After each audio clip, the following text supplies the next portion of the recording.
Dr. Sarif, konsultan dermatologi kosmetik. Assalamualaikum warahmatullahi wabarakatuh. Selamat jumpa lagi dengan saya, Dr. Sarif. Salam sehat. Saya ingin berbagi lagi hal yang saya tahu, yang mungkin berguna untuk edukasi masyarakat umum, baik pengguna maupun peminat. Dalam episode kelima ini akan membahas tentang merawat kulit remaja agar tetap sehat. Pesan untuk pemirsa, topik akan dibahas memakai bahasa awam, menghindari sebanyak mungkin istilah medis. Mohon maaf kepada pemirsa yang lebih ahli bila ada kata atau istilah yang kurang pas atau salah kaprah. Remaja adalah mereka yang umur antara anak-anak dan dewasa. Jadi kalau anak-anak berumur antara 6 sampai 12 tahun dan dewasa sekitar 20 sampai 30 tahun, maka remaja adalah antara 12 sampai 20 tahun. WHO memberikan batasan antara 10 sampai 19 tahun, sedang di Kementerian Kesehatan kita 10 sampai 18 tahun. Mungkin perlu diketahui bahwa atau sudah mengetahui bahwa remaja wanita lebih cepat remaja daripada pria. Nah, remaja atau ABG kita sering sebut selalu ingin tahu dan ingin coba. Dan itu menunjukkan hal yang mesti kita antisipasi. Karena apa? Karena remaja nanti berjalan sendiri kalau kita tidak memberikan edukasi yang baik, terutama dalam merawat kulitnya. Kulit remaja adalah kulit idaman. Kenapa? Karena kulit remaja itu biasanya sangat cerah, segar, volumenya bulat, kemudian ada harum-harum tertentu, keras kenyal, kemudian sangat elastis, dan kemudian pertumbuhan rambut sensual yang mulai terjadi di mana-mana, terutama di alat organ seksual. Fungsi remaja sudah lengkap dan baik, dan karena dengan hal yang demikian gambarannya, maka kulit remaja dijadikan contoh atau patron dari orang yang ingin kulitnya baik.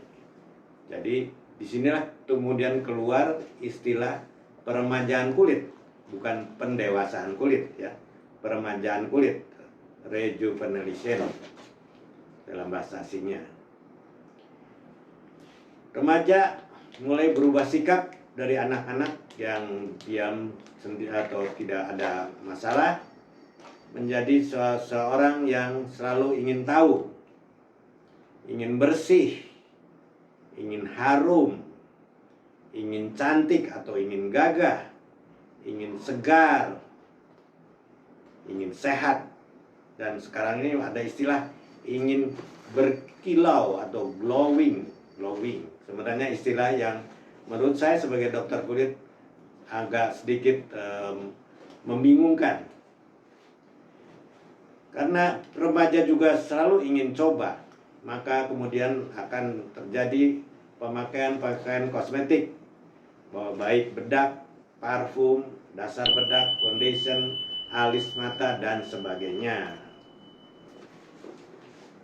Oleh karena itu, maka perlu diperhatikan bagaimana perawatan kulit remaja.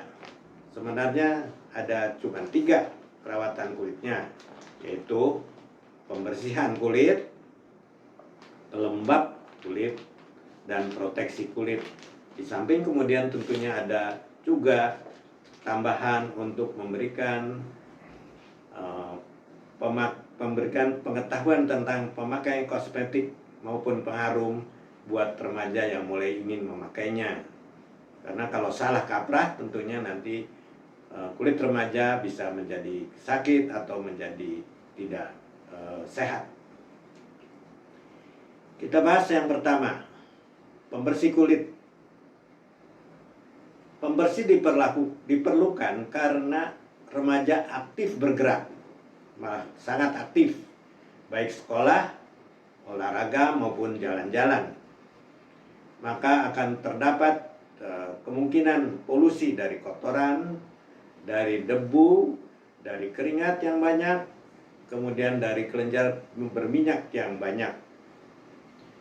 Pembersih kulit yang umum tentunya kita harus pikirkan ke arah yang sangat simpel, yaitu mandi. Mandi cukup dengan sabun biasa, tanpa zat antibakteri.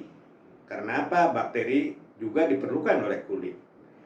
Berapa kali kita mandi? Cukup 2 kali. Kalau orang terlalu banyak berkeringat atau terlalu kotor lingkungannya, maka bolehlah kita mandi 3 kali sehari. Dan mandi itu kemudian tidak perlu kita pakai cleansing cream, cleansing milk, atau dan lain sebagainya. Cukup dengan sabun. Karena kecuali kalau kita memakai kosmetik yang cukup lengket, misalnya foundation. Tentunya remaja-remaja tertentu memakai ini, umpamanya artis atau penyanyi dan sebagainya. Yang kedua adalah pelembab kulit. Nah, dalam hal pelembab kulit ini perlu kita mengingat bahwa kulit remaja umumnya lebih berminyak dari kulit dewasa atau kulit anak-anak, sehingga kebanyakan remaja tidak butuh pelembab. Hal itu menyebabkan banyak orang kemudian salah memakai atau kelebihan pakai tentang pemakaian kulit pelembab pada remaja. Akibat dari lebih banyaknya minyak di permukaan kulit remaja, ada kemungkinan bahwa kemudian terjadi penyakit-penyakit yang berhubungan dengan hiperlemak dari permukaan kulit remaja.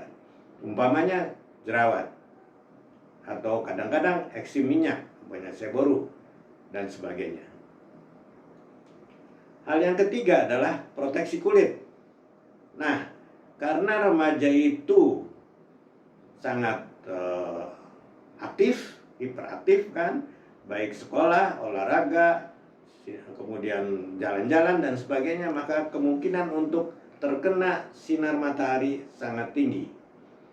Oleh karena itu, maka mungkin sekali bahwa remaja itu memerlukan tabir surya. Tabir surya katanya agak asing bagi kita. Baiklah, sunblock atau sunscreen yang lebih mungkin diterima oleh banyak dari kita sejak dulu.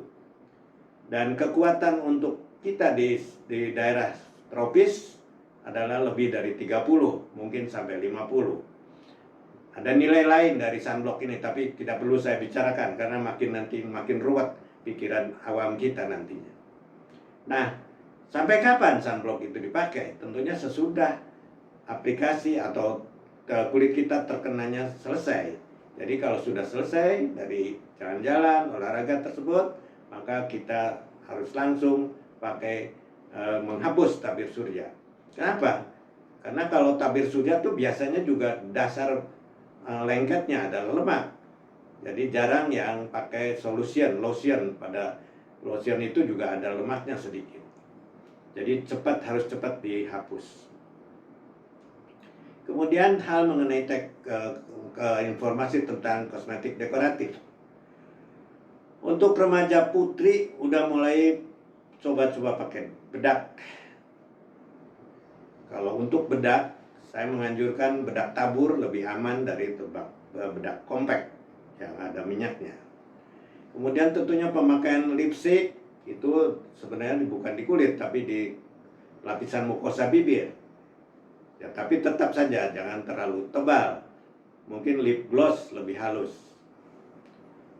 Dan tentunya harus cukup sederhana.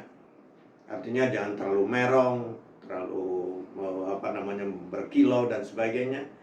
Karena remaja umumnya bukan artis, kecuali artis barangkali ya. Jadi agar tetap baik kulit maupun bibir kita tetap sehat.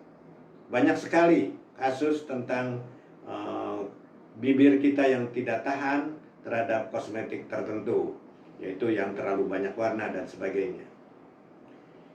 Nah, untuk remaja pria tentunya ya untuk kosmetik dekoratif ya sekedarnya saja lah.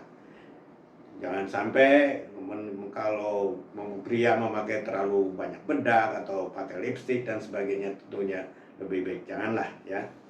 Kita lebih baik pria itu normal saja sebagai seseorang yang nanti akan menjadi sifatnya jantan, bukan yang sifatnya kemudian jadi perempuan.